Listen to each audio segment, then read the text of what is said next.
Ignition sequence start.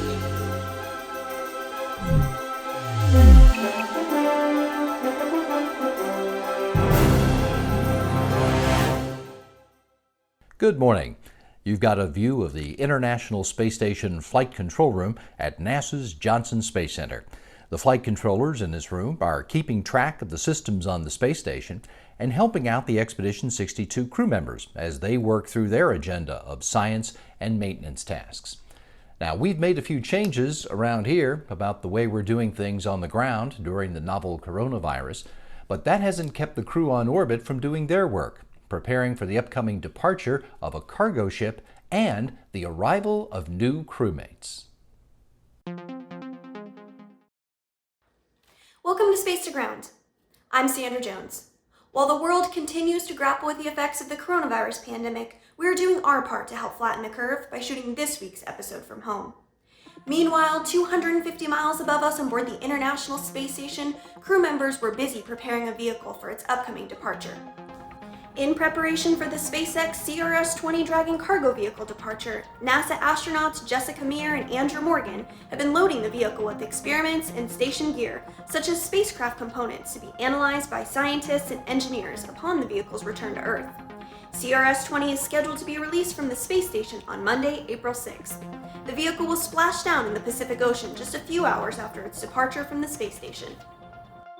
In preparation for the release of CRS-20, the first external commercial research platform, called Bartolomeo, was removed from Dragon's trunk. This week it was robotically installed onto the Columbus Laboratory module of the International Space Station. Bartolomeo will provide power and data transmission for up to 12 payloads mounted outside the orbiting laboratory. 3 more humans will soon arrive to station. NASA astronaut Chris Cassidy and Roscosmos cosmonauts Anatoly Ivanishin and Ivan Wagner are scheduled to launch April 9th aboard the Soyuz MS-16 spacecraft from Launch Site 31 at Russia's Baikonur Cosmodrome in Kazakhstan. The Expedition 63 crew members have been completing final training and preparations ahead of their upcoming launch. Keep sending in your questions using the hashtag AskNASA. We'll see you next week.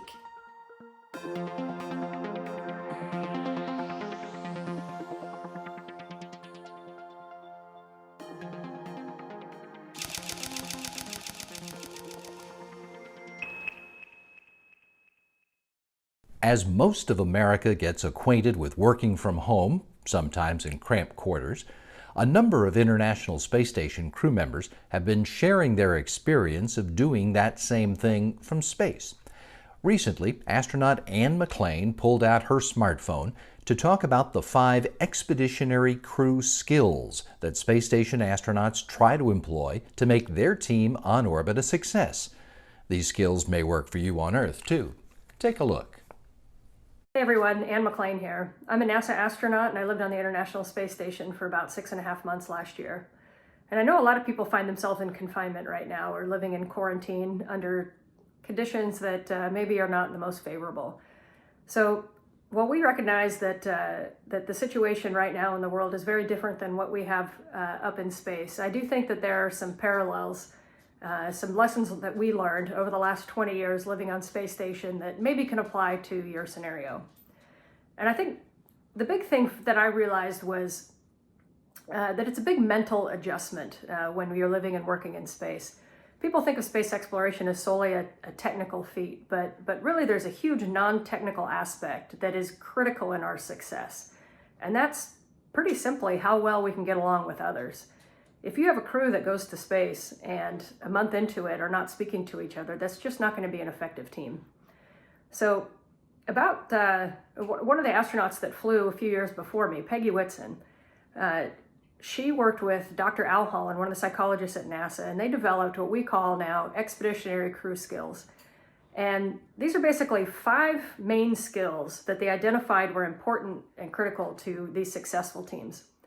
And those 5 skills are communication, leadership and followership, self-care, team care, and group living. So the first one, communication. That's basically how to express oneself so that you're clearly understood. It's also how to be an active listener and ask questions so that you know that you understand what's being said to you. And it's actually amazing how many problems are generated just because of miscommunication. And so we talk about this aspect and some of the behaviors that contribute to good communication. So things like active listening and asking questions like I just said, using concise terminology, maybe waiting to speak until your emotions have subsided and you can speak more factually instead of emotionally. The next skill is leadership and followership. And that's basically how the team hierarchy adapts to a changing situation. And, for me, I kind of talk about leadership and subordinate leadership, because really everybody is a leader no matter what level that you're at. Even your kids can be leaders. And so, the leader is the one that officially sets the goals of the team and perhaps leads by example, strengthens relationships, and kind of has that responsibility. And the follower, or the subordinate leader, sets their own goals and their behaviors in order to support the vision of the leader. And so you can apply those roles kind of in whatever group that you're in. Maybe you don't have an appointed leader, but maybe you have somebody that's kind of more of a natural leader. And, some of the skills, some of the behaviors for this leadership followership is that you can effectively occupy both leader and follower roles. So maybe someone is, a leader in one aspect, in one task that you're doing, and then very later on in that day, somebody else takes the leadership role. And so, the ability to kind of suppress that ego and say, okay, I'm going to lead from the front on this one, and on this one, I'm going to defer to somebody that may be the expert in that. The next skill that is important for expeditionary crew skills is self-care. And this is so important, because if you don't take care of yourself, if you're not healthy, then you can't perform for the team. You can't be a good team member. And further, you may actually have to pull skills from the rest of your team, or pull resources from the rest of your team for them to take care of you. So knowing when you need to stop and take care of yourself is very important. And so this is how healthy you are on a psychological and physical level. And you really have to pay attention to that. Sometimes when we get in these awkward situations, our first instincts aren't the right instincts. When we have stress in our normal lives, maybe we can skip the gym one day, or maybe we go out and, we just decide to watch TV and ignore life for a little bit. Well, we're all going to be in this current situation in confinement and a little bit too long to just kind of sit and watch TV or consume social media. So we're going to have to be active about how we self-care. And so this is, trying to manage your own emotions. Some of the behaviors that can help you with this is try to be calm in the face of stress. Recognize that stress is when expectations don't meet reality. And we can't change the current reality. And so it's probably a good idea that we try to manage some of our expectations.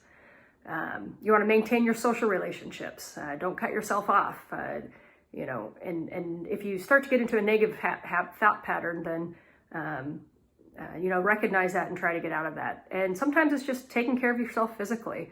Take the time to go to the gym, eat right, take time away from the group for some solitude if you need to, read a book.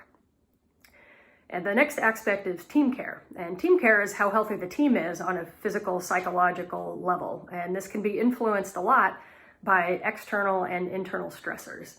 So some of the good behaviors to help with team care is to demonstrate patience with others. We're all human. We're all going through this. We all have emotions. Whether we're on the space station or whether we're on the Earth, we have good days, we have bad days. We feel stress, we feel frustration, sometimes we feel anger. And recognizing that we want to be able to forgive ourselves when we feel those, but we also want to forgive those around us. And so let's just give each other a little bit of grace. You want to monitor your team for signs of fatigue and stress and catch it early. Maybe take some of their tasks or and help them out with it. Say, hey, I'm going to go do this. Why don't you go read your book? Why don't you go on a run? Why don't you go do something? Volunteering for the unpleasant tasks. There are certain tasks when we're group living that nobody wants to do, and sometimes it really just helps the psyche of the whole group if you can volunteer for those. And that's the next one is group living. A lot of us find ourselves in a group living scenario. And that's basically how well we cooperate with each other in order to integrate into the team in order to achieve a shared goal. And hopefully, based on what we talked about a minute ago, we've set goals. Even for this quarantine period, we can set goals that the team is striving for, that each individual is striving for, and we can help each other reach those goals. Some other behaviors that can help with group living is to act cooperatively instead of competitively, make use of available team resources, Respect other team members' real roles and responsibilities and what they're faced with. What are their stressors? Actively work to ensure a positive team attitude. Sometimes if you're thinking negatively in your mind, then be very deliberate that what comes out of your mouth is positive, and that can actually, pull ourselves out of a negativity.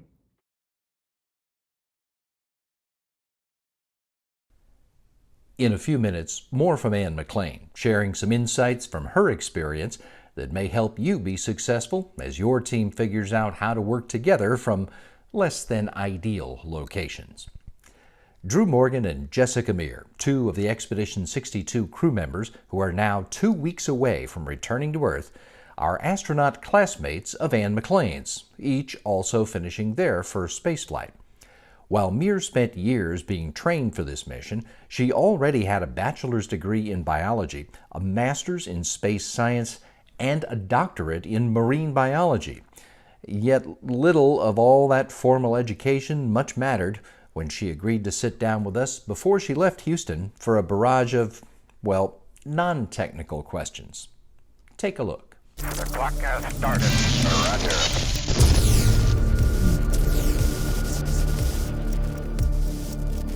What's your favorite color? Green. Favorite book? Anna Karenina or Galapagos by Kurt Vonnegut. Favorite song? Probably anything by The National. Are you a morning person or a night person? Definitely not a morning person. What's one thing you're afraid of? My plant's dying while I'm on the space station. Who is the person who makes you laugh the most? My best friend from college, Jacqueline. What is something you do outside of work to have fun? Spend time in the outdoors and nature, hiking, skiing. What's your favorite animal? Probably an auk, a seabird, like a murre. If you could have one superpower, what would it be? Definitely to fly. The most valuable high school or college class that you ever took? My introductory biology class at Brown. Most important advice you would give to your younger self? Appreciate and enjoy the moment. Who inspires you? My mentor from grad school, Jerry Koyman. What's a goal you plan on achieving this year? To fulfill my future plans from my high school yearbook to go for a spacewalk. If you could spend one day on Mars, what would you do there for fun? Explore. Maybe some kind of sand dune surfing.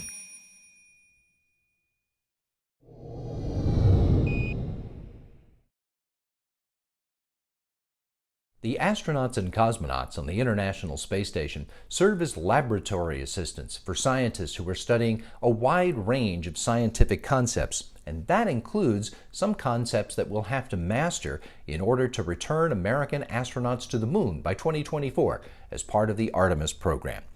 For example, it'll be critical to learn how to interact with regolith, the fine dust particles that cover the moon's surface. And we're using the Hermes facility to study how regolith particles move in microgravity over a long period of time. If you look at asteroids or if you look at the moon, you'll see this layer of regolith covering the surface. So it's this fine particles, fine dust that covers the entire surface. So what's happening is the solar system is very dynamic, and we have asteroids and meteoroids moving around and impacting different bodies. So the surface is getting bombarded all the time. So you have this fine layer of fragments on the surface.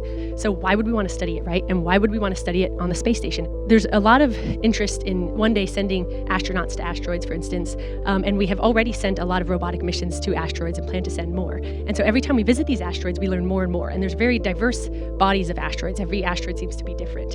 And so we would need to understand how to interact with the asteroid surface. So if you're going to anchor to the surface of the asteroid, for instance, you need to understand how to interact with the regolith. So asteroids are pretty small bodies, and so they have actually microgravity levels of gravity. And so this is actually what you find on the space station as well. There's 4 experiments, and each one is a tube. So it's a clear polycarbonate tube about the size of a Pringles can. And so inside this tube, we have the asteroid simulants. And so this is what we're actually studying. And so the main piece of data that we're getting is the movement of these particles. So we have a camera looking at each of these tubes. Over the course of about a year, that cassette 1 will be up there, we'll get this basically time-lapse imagery of the particles moving. And so we're looking at the long-term effects of microgravity and what's happening to the movement of the particles. Also, something that we have on asteroids is vacuum, right? So we want to expose our experiments to the vacuum of space. So we actually have our facility hooked up essentially to a port to space. We did cassette 1, but the idea is that Hermes will be open to other investigators. So cassette 2, cassette 3, cassette 7, these will be other researchers that will apply to use Hermes to do research on asteroid regolith and granular material investigations. And we think that ISS is a wonderful place to study asteroid regolith, to study lunar regolith, regolith in general. So we're excited about the opportunities that Hermes will bring for researchers in the future.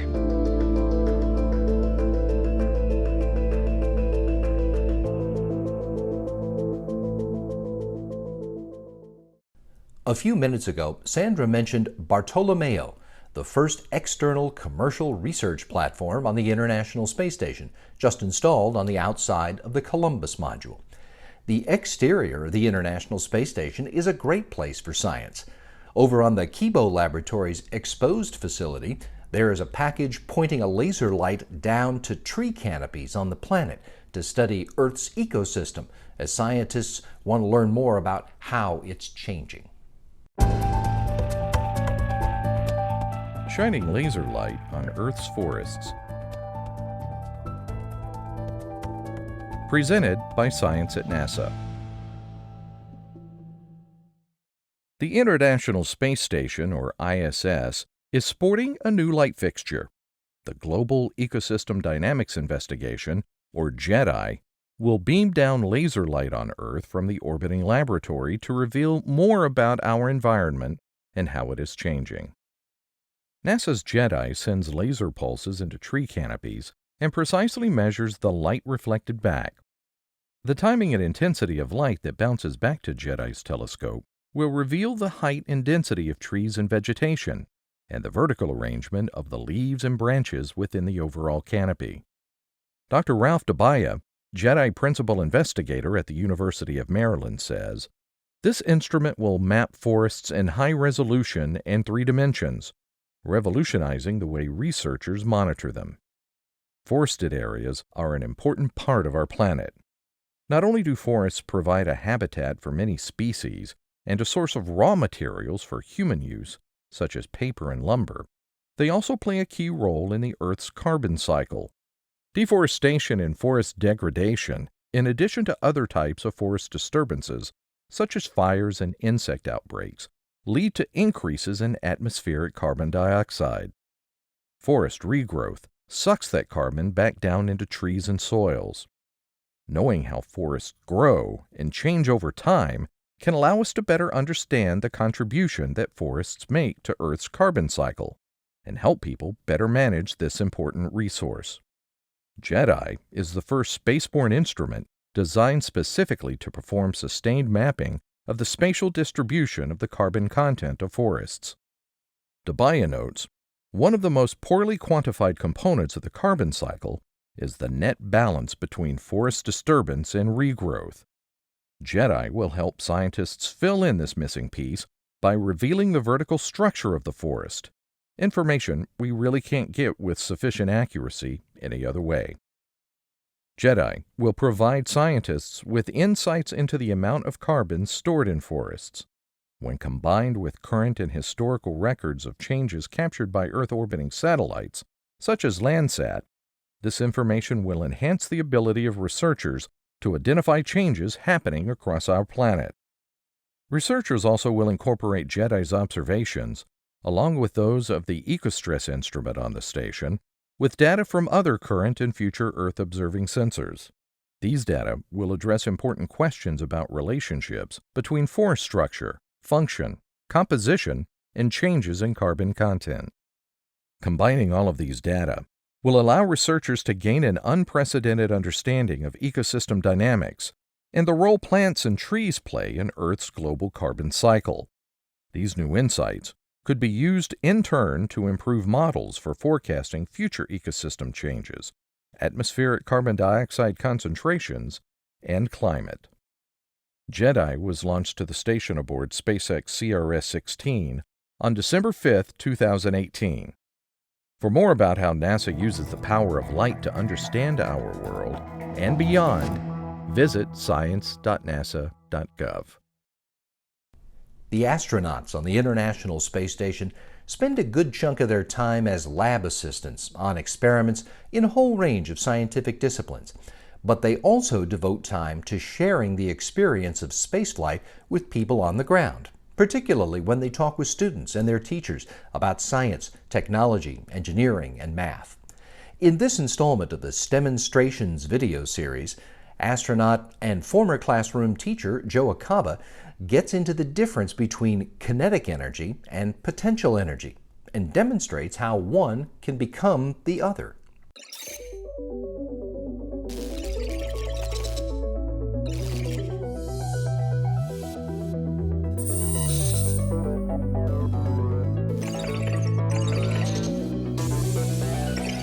Welcome to the International Space Station.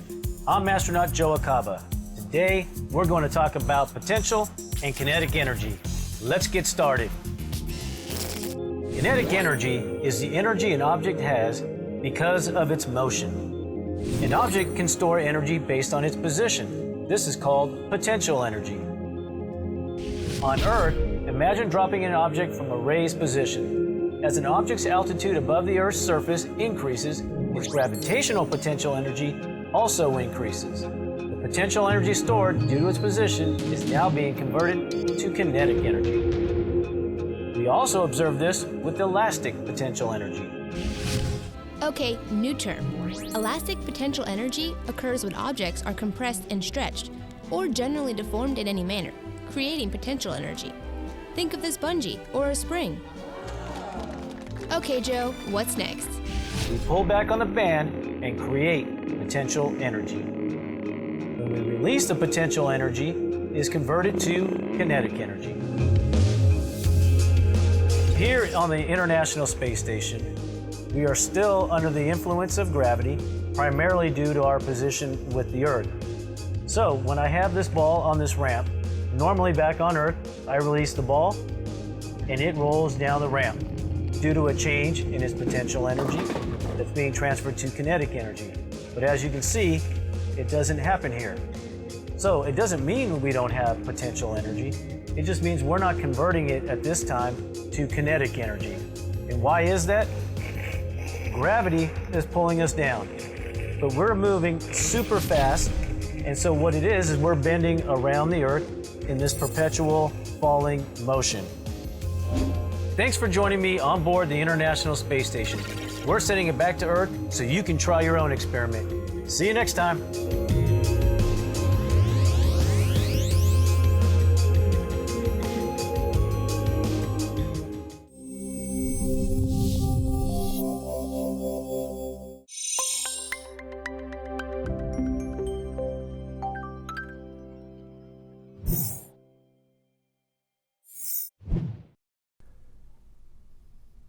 Earlier today, we spent a few minutes with astronaut Anne McClain talking about the skills astronauts have developed to work well together as a team during a mission to the International Space Station.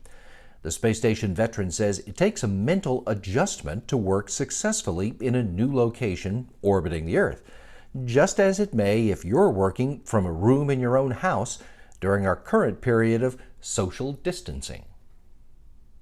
I think really what I wanted to emphasize to everybody is that it's a mental adjustment. It's a mental adjustment when we live in space, and it's a mental adjustment to be living in whatever level of quarantine or self-isolation or social distancing that we're living in right now. And the big thing is it's okay to not be okay. But it's what you choose to do about that that's important. You know, make sure that you're not taking your stress and putting it on everybody else by lashing out or sharing what's stressing you. Maybe just give yourself a little grace and recognize that you're stressed, and then really deliberately try to act for the better of the group. And that's your group that you happen to maybe be living with, and that's also our greater community. All of us right now are trying to behave in a way to help our greater community. And I think more than any time right now on Earth, and what we definitely saw from space, is that we're all in this together. And we need to be intentional. We can be successful in confinement if we're intentional about our actions, if we take care of our teams, and we can do practical things to help our teams. One of the practical things that we can do is to set goals. And you know, it might sound weird to set goals as a small group, but each of us individually and as a group, we work better when we're going toward goals. So if we just mentally adjust to this new normal and say, okay, well, you know what, in the next 3 weeks, I didn't anticipate to want to do this, but this is what I want to do. And we share that with a group. And then as a group, we set our goals. And then we can hold each other accountable during this time. Another way is to bring the outside in. Up on space station, holidays were one of my favorite things. And, certainly holidays were not the same as what we had on the ground, but we made it work. We found decorations, we set music, we took the time to bring the outside world into our space station. And so maybe be really creative about how you can bring the outside in. Maybe somebody in your group has a favorite restaurant or a favorite activity that they just can't do. Well, how can you recreate that for them in a confined environment? I want everybody to really consider your effect on the group. When you're able to, like I said, bring the outside in for somebody else, you're really helping the group. You're making it so much better for everybody else. And likewise, if we get stressed and we don't think about it and we don't give ourselves grace and we lash out, we can really affect the group morale. And I want to leave you with something that Christina Koch said recently. Christina Koch, for those that don't know, she just came back from spending 328 days on the space station, and is also lucky to have her as a friend of mine. And something she said really stuck with me. And she said that to get her through the days up on space station, she would think about the things that someday she would miss. Yes, she missed Earth when she was up in space, but she knew that at some point she would be looking back at that time and wishing that she could have certain things back. So she tried to identify what those are and really enjoy those. And so, we're often so busy in our lives, and whether we chose it or not, we've all had to pause a little bit right now. But maybe there are aspects of this that we're going to miss when it's over, just from a family standpoint. Maybe it's spending extra time with our kids, or getting to participate in our kids' education, or spending more time with loved ones, or finally cleaning out the garage, whatever it is. So whatever that is, I hope that everybody can stay ahead of the mental game, be very intentional on what you think about, set your goals, and just like we do up on space station, we can all be successful during this period of time. Good luck.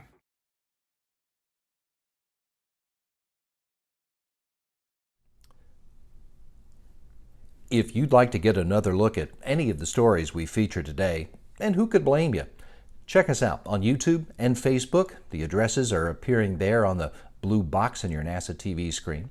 While you're there, be sure to look around, because there's lots of other cool stuff you can find about NASA and America's human spaceflight program. If you're going to be out on the internet anyway, you should check out Houston We Have a Podcast. That's where we talk to folks about their work in all aspects of space exploration. We post new episodes every Friday, and today, Gary Jordan talks with NASA astronaut Chris Cassidy, who is on target to launch to the International Space Station next week on his second long-duration flight. Go to nasa.gov/podcasts for today's episode. It's where you'll also find all of our previous episodes and the full library of all the different NASA podcasts, all of which you can also listen to on Apple Podcasts, Google Podcasts, and SoundCloud.